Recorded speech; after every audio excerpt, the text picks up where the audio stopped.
তখন এই হামিদুল হক ওয়াকারুজ্জামানের সঙ্গে মিলে নিশ্চিত করেছিলেন যে এই হামিদুল হকের সঙ্গে জামায়াতে ইসলামীর তখন ঘনিষ্ঠ রাজনৈতিক যোগাযোগ ছিল, তারা নিশ্চিত করেছিলেন ওয়াকারুজ্জামান এবং এই ডিজিএফআই চিফ হামিদুল হক মিলে যে তারা সেনাবাহিনী জুলাই আন্দোলনে ছাত্রদের পক্ষে দাঁড়াবেন। তো এখন ওয়াকারুজ্জামান, হামিদুল হক সহ সেনাবাহিনীর জেনারেলদের মানে শীর্ষ নেতৃত্বের যারা তখন জুলাই আন্দোলনের পক্ষে দাঁড়ালেন তারা এখন সরাসরি প্রতারিত বোধ করছেন, তারা এই প্রতারণারও প্রতিশোধ চাইছেন। আওয়ামী লীগের শাসনামলে বিরোধী মতের লোকদেরকে র্যাব এবং সেনাবাহিনীর বন্দি শিবিরে আটক রেখে গুম এবং নির্যাতন চালানোর ঘটনায় মানবতা বিরোধী অপরাধের দায়ে যে দুটো মামলা দায়ের হয়েছে আন্তর্জাতিক অপরাধ ট্রাইব্যুনালে, যেখানে 30 জনকে অভিযুক্ত করা হয়েছে, শেখ হাসিনা এবং তার নিরাপত্তা উপদেষ্টা জেনারেল তারিক আহমেদ সিদ্দিক ছাড়াও যেই মামলাগুলোতে 28 জনের অধিকাংশই সাবেক ও বর্তমান সেনা কর্মকর্তা, সেই মামলাগুলোতে গ্রেফতারি পরোয়ানা জারির পর এখন 12টি দফতরে সেই গ্রেফতারি পরোয়ানা পাঠিয়ে দেওয়া হয়েছে। জেনারেল পর্যায়ের এই শীর্ষ সেনা কর্মকর্তাদের বিরুদ্ধে আন্তর্জাতিক অপরাধ ট্রাইব্যুনালে গুম এবং নির্যাতনের অভিযোগে মামলা দায়ের, তাদের বিরুদ্ধে গ্রেফতারি পরোয়ানা জারির পর যেমনটা এর আগেও আপনাদের বলেছি আশঙ্কা করা হচ্ছিল, সেটা এখন প্রকাশ্য হয়ে পড়ছে যে সেনাবাহিনীর ভেতর ব্যাপক অস্থিরতা এবং সেনাবাহিনীর ভেতর ব্যাপক অসন্তোষ দেখা দিয়েছে। যে জেনারেল পর্যায়ের সেনাবাহিনী কর্মকর্তাদেরকে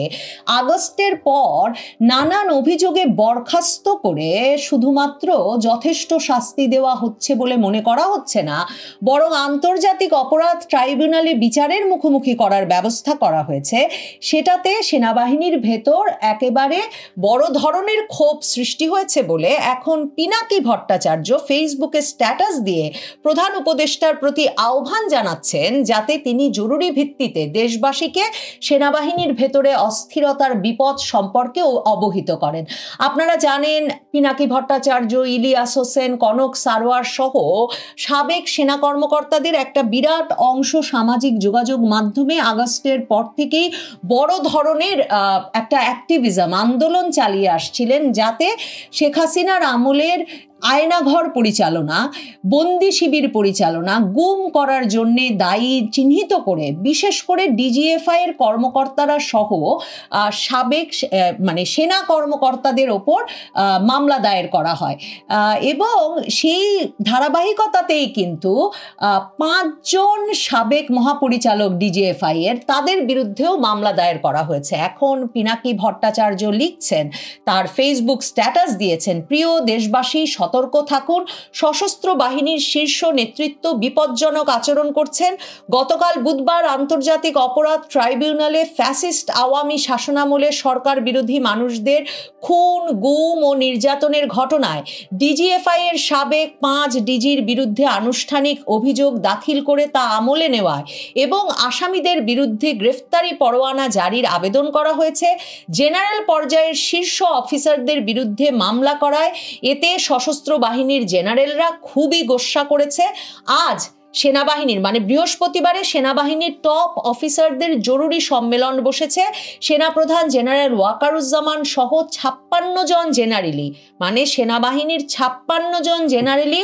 আন্তর্জাতিক অপরাধ ট্রাইব্যুনাল আইসিটি কর্তৃক জারি করা আদেশের তীব্র প্রতিবাদ জানিয়েছেন। পরিস্থিতি দ্রুত ভিন্ন দিকে মোড় নিচ্ছে। প্রাক্তন সেনাপ্রধানদের আর্মি হেডকোয়ার্টারে ডাকা হবে বলে জানানো হয়েছে। আসন্ন বিপদ সম্পর্কে প্রধান উপদেষ্টা অধ্যাপক মোহাম্মদ ইউনূসের উচিত জরুরি ভিত্তিতে দেশবাসীকে অবহিত করা। এই যে প্রাক্তন সেনা প্রধানদেরকে আর্মি হেডকোয়ার্টারে ডাকা হবে, আপনারা জানেন যে এই অ্যাক্টিভিজম পিনাকি, ইলিয়াস, কনক সারোয়ার এদের নেতৃত্বে এই যে সেনাবাহিনীর জেনারেলদের বিরুদ্ধে গুমের অভিযোগ এনে তাদেরকে যাতে বিচারের মুখোমুখি করা হয়, এই অ্যাক্টিভিজমের সঙ্গে ওতপ্রোতভাবে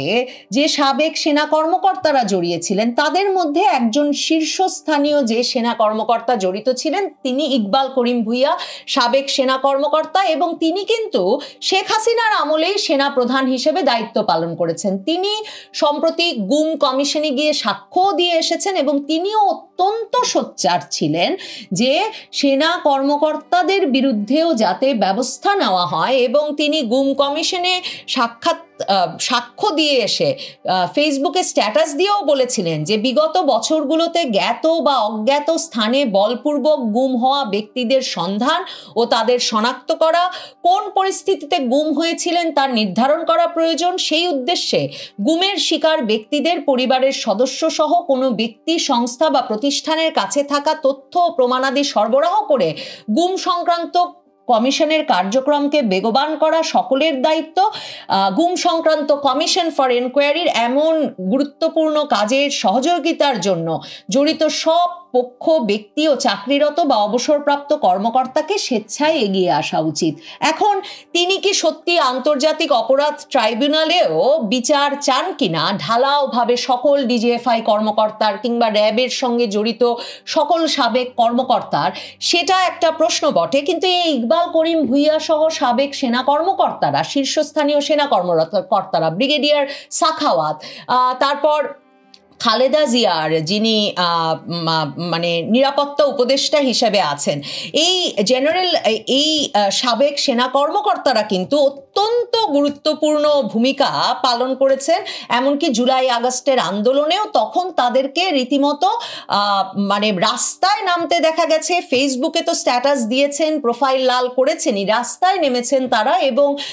তখন তাদের যে ভূমিকা সেটা গুরুত্বপূর্ণ ভূমিকা রেখেছিল সেনাবাহিনীকে সরকারের নির্দেশ মানে অমান্য করে বা নির্দেশ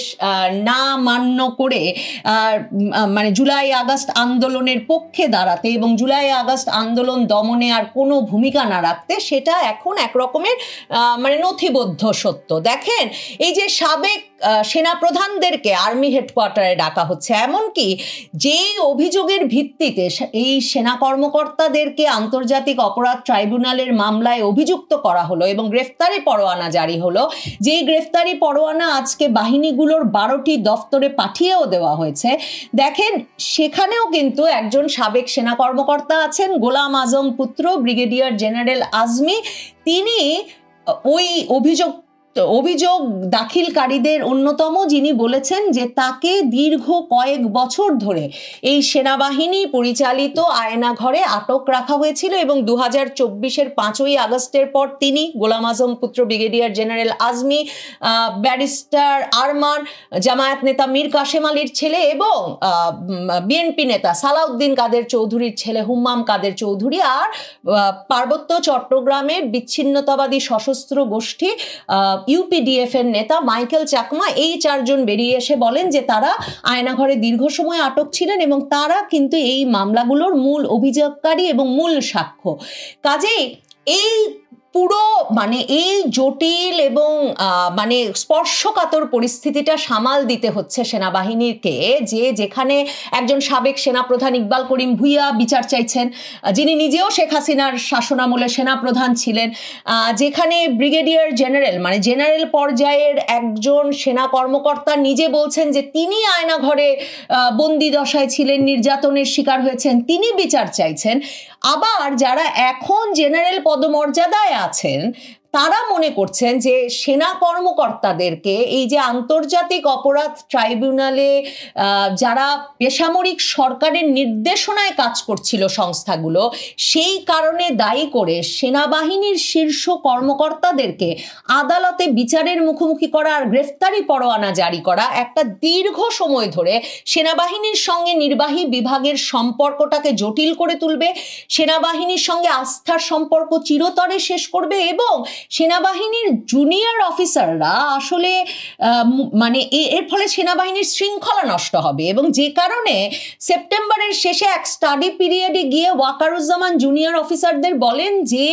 আমি দাঁড়ে দাঁড়ে ঘুরেছি, প্রত্যেকটা জায়গায় গিয়েছি যাতে জেনারেলদেরকে এই বিচারের মুখোমুখি হতে না হয়। মানে আমার সেনাবাহিনীর ব্রাদার জেনারেলরা প্রিজন ভ্যানে করে বিচারের জন্য যাচ্ছেন, এই দৃশ্য কথা ভাবলেই ওয়াকারুজ্জামান অত্যন্ত বিমর্ষ হয়ে পড়েন এবং তিনি ভাবতেই পারেন না। এই কথা বলে তিনি কিন্তু স্টাডি পিরিয়ডে বলেছেন যে তিনি এরপর নির্বাচিত সরকারের কাছেও যাবেন, যাতে এই বিচার থেকে তিনি সেনা কর্মকর্তাদের জন্য দায় মুক্তি বা ইনডেমনিটি নিয়ে আসতে পারেন। এবং সেপ্টেম্বরের শুরুতে তিনি সর্বশেষ আবারও প্রেসিডেন্টের কাছে গিয়েছিলেন, প্রধান উপদেষ্টার কাছে গিয়েছিলেন, এবং তার প্রত্যাশা ছিল যে এই মামলাটা মানে দায়ের করতে, অভিযোগ দাখিল করতে, গ্রেফতারি পরোয়ানা জারি করতে কিছুদিন অপেক্ষা করা হবে এবং আরো ভাবা হবে। কিন্তু শেষ পর্যন্ত শীর্ষস্থানীয় সেনা কর্মকর্তা মানে জেনারেলদের বিরুদ্ধে এই মামলাটি হয়ে গেছে, গ্রেফতারি পরোয়ানা জারি করা হয়েছে, এবং এখন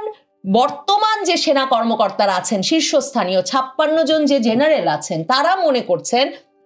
এমন একটা পরিস্থিতিতে সেনাবাহিনীর শীর্ষ কর্মকর্তাদেরকে ফেলা হলে তাদের পক্ষে সেনাবাহিনীর ভেতরের যে শৃঙ্খলা, তাদের কমান্ড রক্ষা, তাদের সম্মান রক্ষা সরাসরি মুশকিলে পড়তে যাচ্ছে, এবং সেনাবাহিনী এখন ব্যবস্থা নিতে চায়। এটাই এখন ক্যান্টনমেন্টের ভেতর থেকে খবর, যে খবরটা পিনাকি ভট্টাচার্যকেও অস্থির করে ফেলেছে। সেনাবাহিনী এবং ডক্টর ইউনূস সরকার মুখোমুখি, সে খবর মে মাসেও শোনা গিয়েছিল। সে সময় তিন বাহিনী প্রধান উপদেষ্টার যমুনায় গিয়ে নো ব্লাডি করিডর, মানে কোনো এই সব বিষয়গুলো আলোচনা ছাড়া হবে না, সেটা বুঝিয়ে এসেছিলেন। দরবারে এসে সেনা প্রধান পরিষ্কার করে বলেছিলেন। সেসব ঘটনার পরেও সরকারকে আবার সমর্থন দিয়েছেন, ঈদে গিয়ে দেখা করেছেন এবং সম্পর্কটা স্বাভাবিক করেছিলেন তিন বাহিনী প্রধান, কারণ তাদের ভরসা ছিল সরকার, ইউনূসও তাদের সম্মান রক্ষা, তাদের বাহিনীর শৃঙ্খলা রক্ষা, এবং সবচেয়ে বড় কথা, এই তিন বাহিনী প্রধান যারা জুলাই আগস্ট আন্দোলনে সমর্থন দিয়েছে বলে জুলাই আগস্ট আন্দোলন শেষ পর্যন্ত সফল হয়েছে, সেই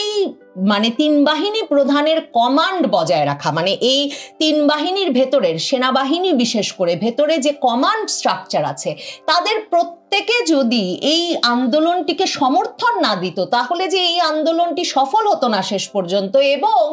এই ইউনূস সরকার গঠন করে টিকতে পারত না, সেই স্বীকৃতিটুকু এবং সেই সমর্থনটা মিলবে এখন সেনাবাহিনীর 56 জন জেনারেলের সেই আস্থা, সেই বিশ্বাস চলে গেছে।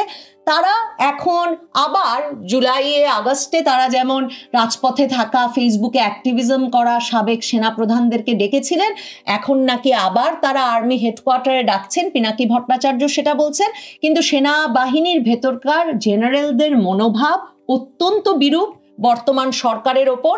এবং সেনাবাহিনী এবং সরকার মুখোমুখি, সে বিষয়ে এই মুহূর্তে